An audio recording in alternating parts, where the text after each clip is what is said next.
께서 우리에게 은혜로 채워주시는 복된 날 되어질 줄로 믿습니다. 이 시간 다시 한번 우리 서로 인사하도록 합니다. 우리는 믿음으로 구원받았습니다. 예수님 닮아가는 삶을 삽시다. 천국 가서 칭찬받고 상급받는 생수성도 됩시다. 그리 되기를 축복합니다. 지난 주간에 페이스북을 이렇게 열었더니 우리 감리교 그 선배 목사님 충북연회에서 감독을 지내고 이제 은퇴하신 목사님이 거기에 글을 하나 올렸어요. 근데 그 글을 읽으면서 참 감동을 받은 그런 기억이 있어서 소개하면, 그 목사님 집에 로봇 청소기가 이렇게 좀 선물이 되어졌나 봐요. 근데 2개를 선물한 거예요. 이제 사람은 좀 다르게 했겠죠. 이제 연세도 드셨고 그러니까 직접 청소하고 이러는 것이 힘들겠다 여겨져서인지 2개의 청소기가 이제 그 가정에 배달이 된 거예요. 해보니까 회사가 다르니까 기능이 다르더래요.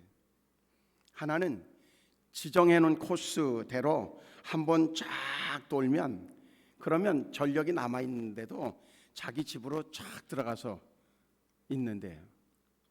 요즘에 로봇 청소기가 그렇다며요. 막 청소하고 그러고서 있으면 기가 막히게 자기 집 찾아가서 딱 들어가서 충전되고, 그러고선 또 이제 뭐 걸레도 뭐 빨기도 하고 뭐 그렇대요. 그래서 아주 신세계라고 하는데, 그래서 저도 한번 기회가 되면 한번 사야 되나 그런 생각을 해요.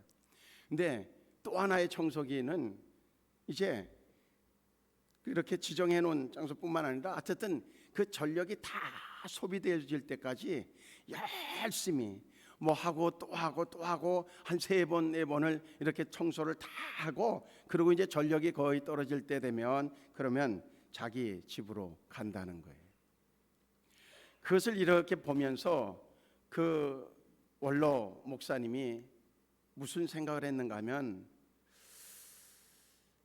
기력이 남아 있어도 할 일을 다 했기 때문에 멈추는 그러한 청소기, 기력이 다 할 때까지 정말로 열심으로 청소하는 그 청소기, 이 2개를 통해서 하나님은 어떠한 청소기를 좋아할까 그런 생각을 했다는 거예요. 그러면서 스스로 자기가 이런 결론을 내렸대요. 할 일 다 하고 은퇴했다고, 내가 이제는 은퇴했으니까 끝났어 라고 생각하고, 그리고 어떻게 하면 좀 몸이 좀 편할까 그렇게 살아가는 삶이 아니라, 이제 은퇴했어도 이제 나에게 기력이 남아있는 한 최선을 다해서 나에게 맡겨진 하나님의 사역을 감당하다가 하나님 나라에 가는 그러한 삶이 되어야 되겠다. 그런 2개를 이렇게 쳐다보면서 그러한 마음의 결정을 했다고 하는 얘기예요. 의미가 있죠. 지난 8일에 다니엘 기도에 달라스 세미한 교회 담임을 하고 있는 이은상 목사님이 오셔서 서로 인사를 나누라고 하는 그 던져준 그러한 이야기가 있어요. 그건 뭐냐면, 수명이 다한 곳에서 죽지 말고 사명을 다한 곳에서 죽자 그래. 수명을 다할 때 죽지 말고 사명을 다할 때 죽자는 거예요. 우리 그리스도인들에게는 참 중요한 얘기가 아닐까 하는 생각을 해요. 수명이 다 했으니까 죽는 거 당연하잖아요. 근데 그렇게 죽지 말자는 거죠. 어떻게 죽어야 되느냐? 사명을 다 한 그 이후에 이제 사명 마쳤어 라고 할 때에 하나님이 이제 사명 다 했으니까 와야지 라고 했을 때 가자는 거죠. 저는 이 제안에 절대적으로 동의해요. 맞다는 거죠. 수명이 다하니까 죽는 삶이라고 하는 것, 그건 어떻게 보면 서글프잖아요. 근데 사명을 다한 다음에 하나님 나라에 가는 것, 그것은 의미가 있고 가치가 있잖아요. 누가 그렇게 살았는가 하면 바울이 그렇게 살았거든요. 나는 달려갈 길을 다 마쳤다는 거죠. 그래서 이제 주님께서 오라고 하는 그 시간에, 그때에 주님 앞에 가겠다고 하는, 그렇게 나는 이제는 내 사명을 다 했다라고 하는 고백과 함께 그는 하나님 나라로 가게 되어졌거든요.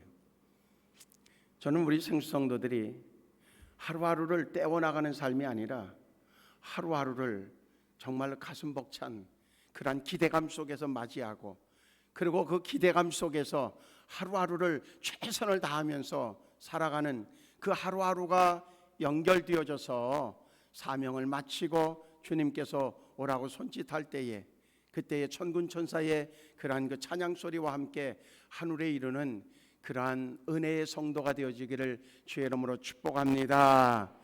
우리 옆에 분들하고 한번 그런 의미로 그 짤막하게 한 구절만 우리 서로 인사로 나눌까요? 수명을 다할 때 죽지 말고 사명을 다할 때 죽자.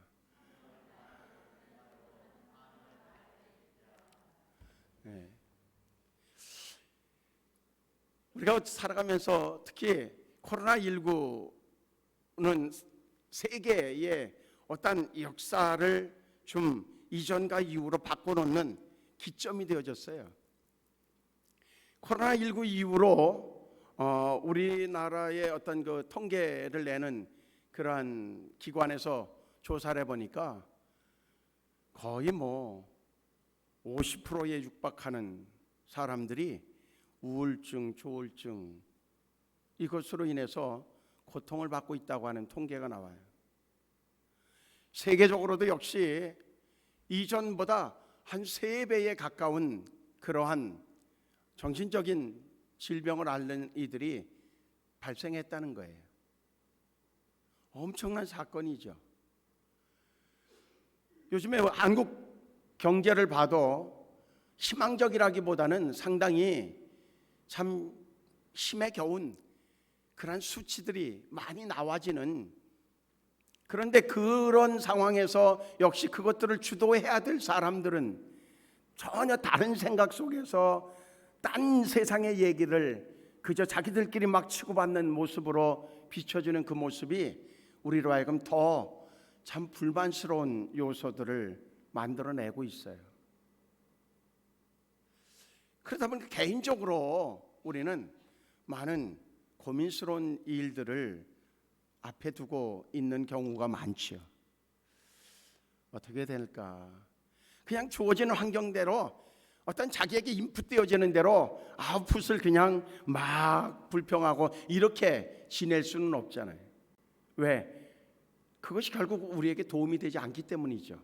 근데 도움이 되지 않는 줄 알면서도 역시 그것을 제어할 수 있는, 그것을 뛰어넘을 수 있는 마음에 힘이 생겨지지 않는 이들은 끊임없이 내뱉는 소리들이 정말 주변 사람들을 힘들게 하는 이중 삼중의 고통을 제공하는 이들의 모습으로 지금 수많은 사람들이 전환되어지고 있다고 하는 거죠.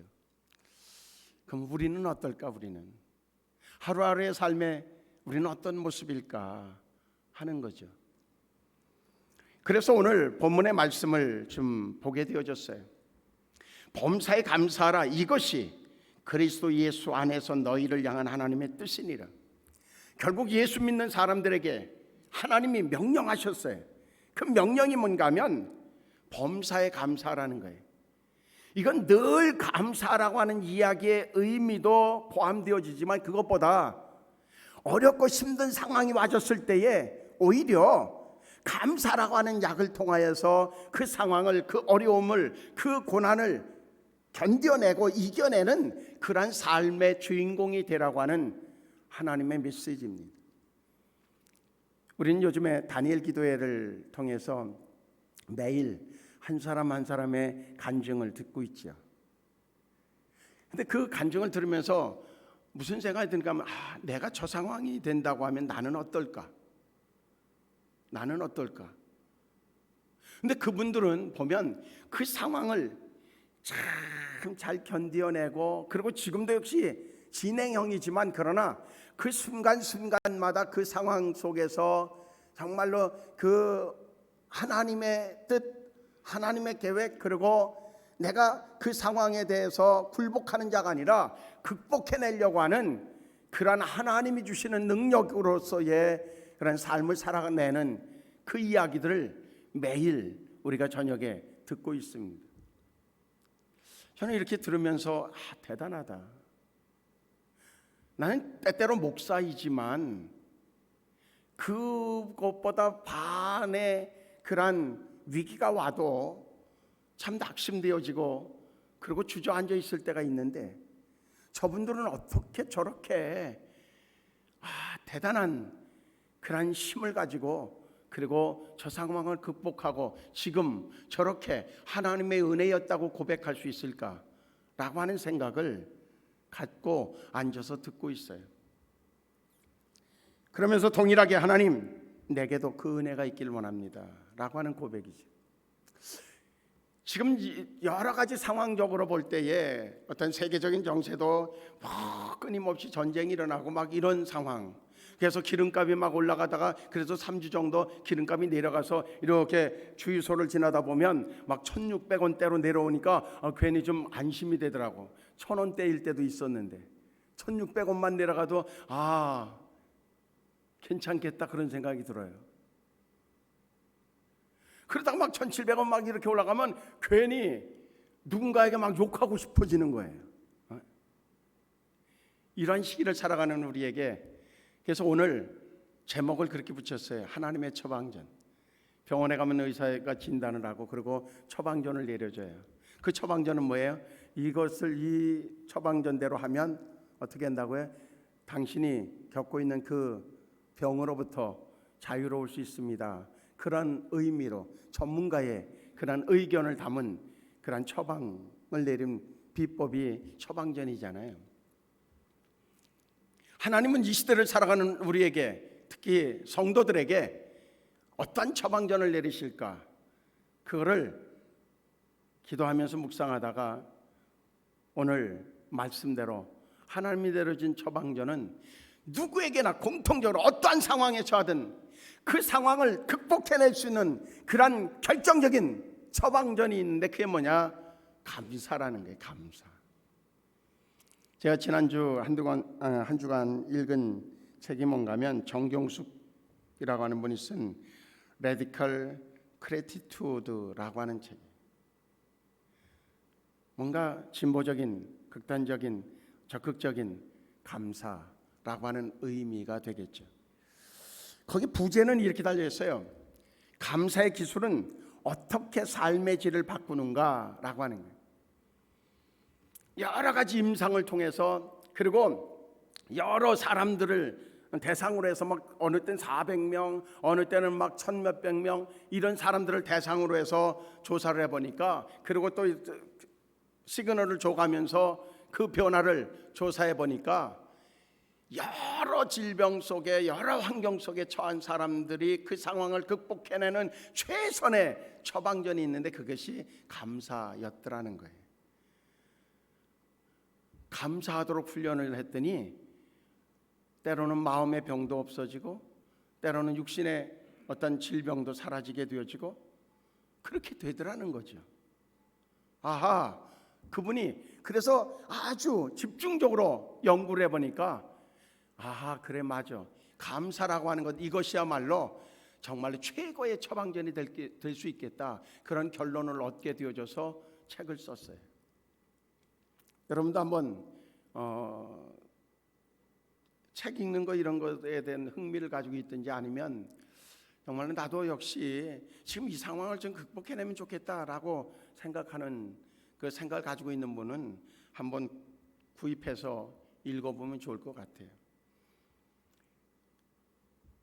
분명히 그가 의도하는 하나의 우리를 향한 그런 권면이 있어요. 그건 뭐냐면, 다른 어떤 여러 가지 기술이 우리에게는 살아가면서 필요하지만 감사를 배우는 기술, 이것은 우리가 꼭 습득해야 될 종목이 되어질 수 있다 하는 거죠. 제임스 깁스라고 하는 분은 그런 얘기를 합니다. 다른 공부보다 먼저 감사할 줄 아는 방법부터 배우라. 감사의 기술을 배울 때 그대는 비로소 행복해진다. 그렇게 얘기합니다. 감사할 수 있기 때문에 하는 감사는 누구나 할 수 있을지 몰라요. 그런데 감사할 수 없는 상황에서 감사를 찾아가는 그러한 훈련은 우리의 삶을 역전시키는 능력이 되어진다고 하는 거예요. 그래서 감사가 주는 유익에 대한 것을 좀 이렇게 정리를 해봤어요. 감사가 주는 유익은요, 감사하는 사람이 되어지면 우선은 긍정적으로 모든 사람들이 추구하는 행복을 찾을 수 있어요. 왜 그러냐? 낙관적이 되어지고 긍정적인 감정이 생겨지고 그리고 스트레스가 감소되어지기 때문에 우리는 감사라고 하는 그 훈련을 통해서 행복을 찾아낼 수 있다는 거죠. 육체의 건강, 영적인 건강, 육신의 정신적인 건강도 역시 감사라고 하는 훈련을 통해서 극복해내는 것을 여러 임상을 통해서 우리는 찾을 수 있어요. 그런가 하면 감사하는 사람은요, 대인관계가 좋아져요. 그렇지 않겠어요? 우리도요, 누군가가 날마다 만나면 불평이 나고 막 짜증이나 내고 그런 사람은요, 그냥 친구니까, 그래도 오래 사귄 관계니까 그냥 만나주기는 해도 그렇게 즐겁진 않아요. 내가 굳이 전화해가지고 그 사람을 만나자고 얘기할 이유를 점점 잊어버리게 되어져요. 그래서 할 수만 있으면 그 사람을 좀 피하고 싶어지죠. 그런데 만나면 늘 밝은 모습으로 그저께서 말 한마디를 해도 고맙다 그러고 또 이렇게 좀 약간의 배려를 했는데 감사하다 그러고 그런 사람은 또 보고 싶은 거죠. 전화 오면 내가 바쁜 일이 있어도 알았어 내가 갈게 그러고 간단 말이죠. 왜? 그 사람을 보면 나도 행복해지니까. 그러니까 그런 사람은 관계가 좋아질 수밖에 없어요. 본인을 가만히 생각할 때 나는 왜 친구가 없지? 왜 친구가 없지? 그런 결론에 도달한 분은 내가 지금 다른 사람들을 만날 때 어떠한 표현을 자주 쓰고 단어도 어떻게 사용하고 있고 그런 것들을 이렇게 더듬어 보면 결론이 나와져요. 분명히 어떤 부정적인 요소를 자기가 지니고 있기 때문이라고 하는 결론은 누구든지 쉽게 내릴 수 있을 것이라고 하는 거죠. 감사를 훈련하면 우리에게 직업도 역시 직장생활이나 이런 것도 늘 행복할 수 있어요. 그리고 감사할 때에 연구해 보니까 재정적인 지출도 준다는 거예요. 많은 경우 어때요?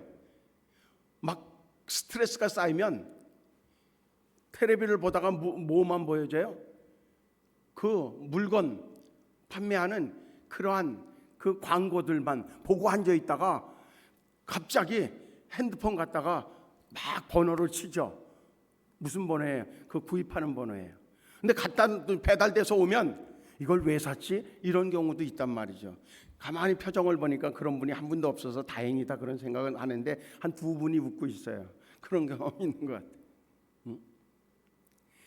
묘한 건 감사를 훈련하고 났더니 재정적인 지출의 감소가 생기더라는 거예요. 그럴 수 있어요. 그리고 몸의 비대함도 사라지더래요. 왜 그런가 했더니 스트레스가 쌓이면 먹는 걸로 해결하는 분들이 의외로 많아요. 막 스트레스가 쌓이지만 단 거고 먹으면 팍 집어 먹어요. 그러니까 어때요? 몸이 망가질 수밖에 없죠. 근데 감사를 훈련하고 났더니 그런 것들이 감소되더라는 거죠. 우리는 영적인 부분도 역시 마찬가지입니다. 긍정의 심리학 이론이 정립되어지고 행복을 연구하는 학자들은 한 목소리로 행복의 비결을 뭘로 얘기하는가 하면 감사로 주장하고 있어요. 행복해지려고 한다고 하면 감사하라고 하는 거죠. 행복 그럴 때에 연구해 보니까 50%는 유전적 요인도 있대요. 10%는 환경에 의해서 좌우된대요. 40%는 우리의 노력으로 결정되어진다는 거예요. 40% 그리고 환경을 극복하는 것까지 해서 50% 이것을요 우리가 감사라고 하는 것으로 대체하면 그러면 행복으로 갈 수 있다는 거예요. 유전적인 요소도 있다고 합니다. 유전적인 요소가 커요. 50%예요. 근데 50%도 역시 이 50%의 나머지 50%를 어떻게 우리가 진정으로 감사로 바꿔놓으면 그러면 그 50%의 유전적인 요소를 이렇게 눌러서 그래서 우리의 삶은 행복해질 수 있다고 하는 그런 통계를 전문가들도 제시하고 있어요. 그래서인지 우리는 성경을 통해 보면 오늘 본문의 말씀에서 명확하게 얘기해요. 범사에 감사하라는 거죠. 근데 그것이 그리스도 예수 안에서 너희를 향한 생수 성도들을 향한 하나님의 뜻이라는 거예요. 하나님의 뜻. 우리 이 시점에서 한번 생각해 봐요. 가정에서 나는 어떠한 모습인가? 가정에서 나의 모습은 어떤 모습인가? 감사, 긍정적인 모습으로 믿음의 눈으로 바라보고 때로는 못마땅한 것이 없을 리가 없잖아요. 같이 살아가면서 못마땅한 일이 없을 수가 없죠. 근데 성도에게는요 비판하는 정확하게 옳고 그름에 대한 판단력을 하나님이 주셨어요. 그런데 거기에 하나가 더 있어야 돼요. 그게 뭔지 아십니까? 긍휼의 마음인 거예요. 긍휼의 마음. 옳고 그름에 대한 분명한 판단은 하되 거기에 긍휼의 마음이 얹어질 때에 어떻게 돼요? 상대방에게 대하는 태도의 변화가 있는 거예요. 어떤 변화예요? 긍정적인 변화예요. 또 하나는 감사가 연결되어진다고 하면 지금 어떨까? 우리는 틀림없이 다른 모습의 신앙생활을 하고 있을 거라고 하는 생각을 갖게 됩니다. 감사는 행복감을 충전시켜줘요. 우리에게 있어서 늘 매우 감사하는 사람이 되어지면 우리는 그 자체만 가지고서도 행복한 사람이 되어질 수 있죠. 제가 목회를 하면서 경험한 사람들 중에 보면 이런 분이 있어요. 그 상황이 누구든지 그 상황에 처하면 그 가정적 상황이 되어지면 막 짜증을 내고 그리고 막 못 견뎌해서 그래서 어떻게 보면 그 가정을 탈피하는 것을 목표로 삼을 수 있어요. 그 정도로 정말로 힘들게 하는 상대방이 있어요.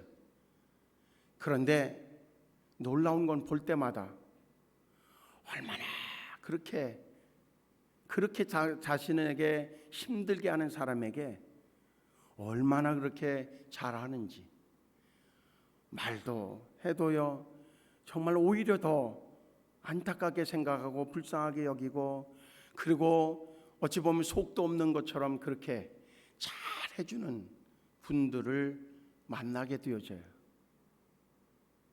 어떻게 그럴 수 있냐라고 하면 그분들의 대답은 동일해요. 그런 마음이 든다는 거예요. 그렇게 해주고 싶다는 거예요. 상대방은 전혀 바뀌지 않아요. 그런데도 그분은 끊임없이 동일한 마음을 가지고 그렇게 해요. 하나님이 주신 마음이 아닐까. 우리 오늘 이 시간을 통해서 우리 생수성도들 모두의 마음속에 하나님이 주신 범사에 감사하는 이 마음으로 세팅되어지는 은혜가 있어지기를 주의 이름으로 축복합니다.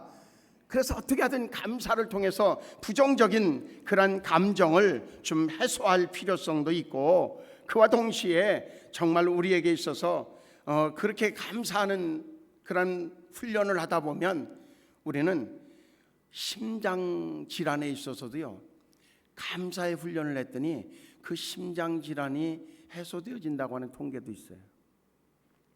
수면을 아주 깊이 들을 수 있는 그러한 모습도 역시 그 감사의 훈련을 통해서 와진다고 하는 거예요. 그러면 왜 감사하지 못하는가? 간단하게 보면 당연하게 생각하는 거예요. 우리가 은혜 찬양을 예배 시작 전에 하잖아요. 그런데 거기에 보면 당연한 것은 없는데 당연한 것으로 여기는 거예요. 다시 얘기하면 자녀가 부모는 당연하게 자기에게 잘해줘야 되는 거예요. 남편은 그 아버지는 당연하게 나가서 아주 뼈골이 빠지도록 일을 해서든 어떻게 하든 재정적인 충족을 자녀들에게 시켜줘야 된다는 당연하다고 하는 생각이에요. 나 이외에 다른 사람들이 나에 대해서는 당연하게 그렇게 해야 된다고 하는 의식이 있는 사람은 감사가 없어요.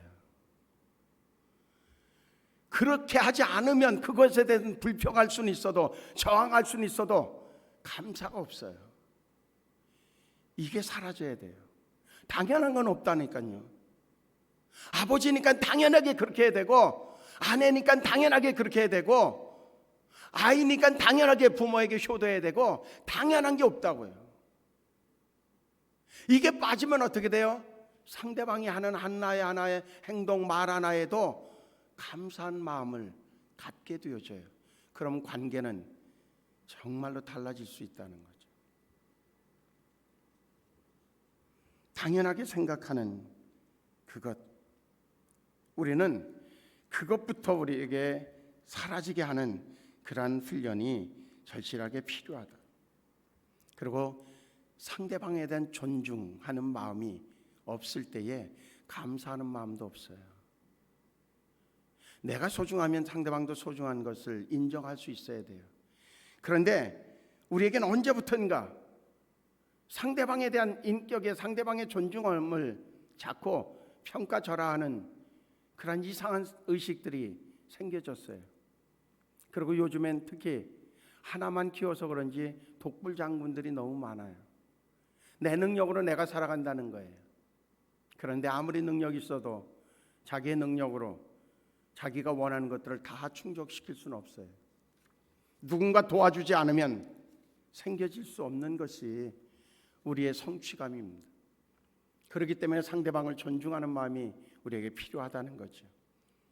그리고 감사가 없는 이유 중에 하나는 피해의식입니다.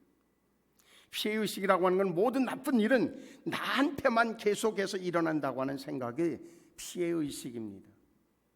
피해의식이 있는 한 감사는 생겨질 수가 없어요. 그리고 또 하나는 상대방에 대해서 나 외에 다른 사람들에 대해서 기대 이상의 그러한 기대를 가지면 또 감사가 없어요. 그 사람이 나에게 그렇게 해주면 고맙지만 꼭 그렇게 해주라고 하는 법은 없는 거예요. 그렇기 때문에 우리는 상대방에 대한 생각 이상의 기대치를 가져서 실망하는 일은 우리에게 없어야 되겠다 하는 생각도 역시 우리에게 좋은 어떤 어찌 보면 감사 생활을 할 수 있는 팁이 되어질 수 있고, 비교 의식도 역시 감사를 가로막는 걸림돌이 되어지기도 합니다. 내가 귀한 존재이면 누군가도 귀한 존재인데, 그런데 한 가지 아주 중요한 사실이 있습니다.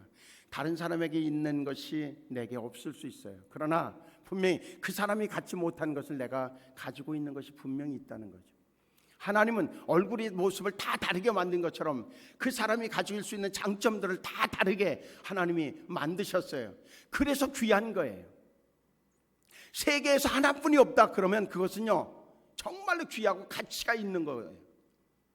마찬가지로 우리 한 사람 한 사람이 누구도 나와 똑같은 사람이 없어요. 그렇기 때문에 귀한 거예요. 그렇기 때문에 누구와 비교할 이유가 없는 거예요. 이 비교의식으로부터 자유로워질 때 우리는 진정한 감사를 할 수 있게 된다고 하는 거죠. 마무리하려고 합니다. 오늘 말씀을 마무리하면서 이런 생각을 해요. 우리도 역시 이 감사의 절기를 맞으면서 그래, 감사를 좀 훈련하면 좋겠다. 우리가 한 3년 정도 전부터 매일 감사에 대한 것을, 매일 감사 기도를 올려드리면서 동참하고 있는 분들이 계셔요. 내년에는 그거를 어떻게 하면 더 실제적인 것으로 좀 전환을 할 수 있을까에 대한 고민을 지금 하고 있습니다. 실제적인 감사의 훈련을 통해서 내 삶에 감사의 어떤 영향력을 지니는, 그래서 라이프 스타일을 좀 감사하는 사람으로 바꿀 수 있도록 하는 방법은 뭘까라고 하는 생각을 좀 해보려고 해요. 기독교인들을 가지고 이렇게 데이터를 내봤더니 감사한 일이 있어서 감사하는 경우는 46%래요. 근데 고난이 와짐에도 불구하고 감사하는 이들의 비율은 아주 적다는 거죠. 우리 자신들을 한번 생각해 보시기 바라요. 감사한 일이 있어서 감사 예물을 드린 적은 있죠. 누구든지 있을 거예요. 그것도 못하는 경우도 있지만, 그런데 정말 힘들고 어렵고 고통스러워요. 그런데 그것 가운데서 깨달아지는 바가 있어서 하나님 앞에 감사했던 기억들은 얼마나 있는가 하는 거죠. 감사는 그 사람에 대한 인격의 척도가 되어집니다. 아무쪼록 오늘 이후로 우리 생수성도들은 한번 누가 봐도 저분들은 감사가 넘치는 사람들이야. 매사가 저렇게 감사할 수가 있을까? 감사, 나도 좀 저 사람을 좀 닮아보면 좋겠다. 어디서부터? 가정에서부터 한번 바꿔보자고요. 가정에서부터. 그리고 가까운 사람들에게 한번 바꿔봐요. 하나님이 명령하셨어요. 범사에 감사하라고. 감사를 잘 표현하지 못하는 이유는 어색하겠다고 하는 생각 때문이고, 어떻게 표현할지를 모르기 때문이고, 그리고 감사하지 않아도 다른 사람은 내 마음을 알 거야 라고 하는 생각, 이거를 싹 뽑아버려요. 그리고 이제는 실제적으로 감사를 실천하는 그런 훈련에 오늘 이후로부터, 오늘을 0으로 해서 1일로 출발선을 잡아서 한번 우리 생수성도들은 다 좀 훈련하면 좋겠습니다. 왜? 우리의 인생의 문제를 해결할 수 있는 처방전으로 하나님이 내려주신 비법은 감사이기 때문입니다. 우리 옆에 분들하고 그런 의미로 마지막 인사합니다. 우리 감사로 우리의 모든 상황을 극복해 봅시다. 꼭 그렇게 하시기 바라요. 가족끼리 이렇게 예배 드리는 분들은요, 이제 오늘 이후부터 상대방이 어떻게 바뀌나 한번 체크해 보시. 그리고 자기도 역시 얘기해요. 내가 어떻게 바뀌나 좀 한번 그때마다 얘기해 달라고. 일주일 후에 당신 진짜 한 주만 해도 그렇게 바뀌었네. 너무 고마워. 나도 바뀔게. 뭐 이 정도의 대화는 우리 가정에서 일어나면 좋겠다. 그런 생각을 소망하면서 이 말씀으로 은혜를 나눴습니다. 기도하시겠습니다. 좋으신 하나님, 하나님이 내려준 처방전으로 감사를 우리에게 처방해 주셨는데 이 처방약을 잘 복용하길 원합니다. 의사 앞에 가서 진단을 받고 처방전을 내렸는데 약을 구입해 놓고 그것을 제대로 먹지 않으면서 왜 낫지 않지라고 이야기한다고 하면 그 사람은 정말 어리석은 사람일 수밖에 없습니다. 처방전이 내려졌으면 그 약을 의사가 주문한 대로 또박또박 먹으면서 정말 자신의 변화를 경험할 수 있는 자가 지혜로운 자이고 당연한 것인 줄로 믿습니다. 이제 우리 생수성도들 하나님이 내려주신 처방전대로 감사를 매일 잘 복용함으로 인하여서 건강해질 수 있는, 행복해질 수 있는 자신과 가정과 주변과 교회를 만들 수 있도록 역사해 주시옵소서. 예수님의 이름으로 기도하옵나이다. 아멘. 찬송합니다. 찬송 191장입니다. 191장.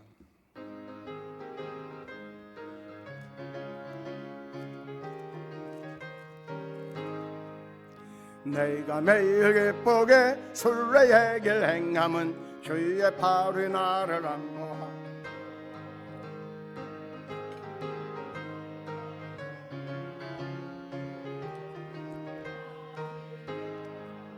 성령이 계시네 할렐루야 함께 하시네 좁은 길을 걸으며 밤낮 기뻐하는 것 주의 영이 함께 함이라. 전에 죄에 빠져서 평안함이 없을 때 예수 십자가의 옥로 힘입어 그 발 아래 엎드려 참된 평화 얻음은 주의 영이 함께하.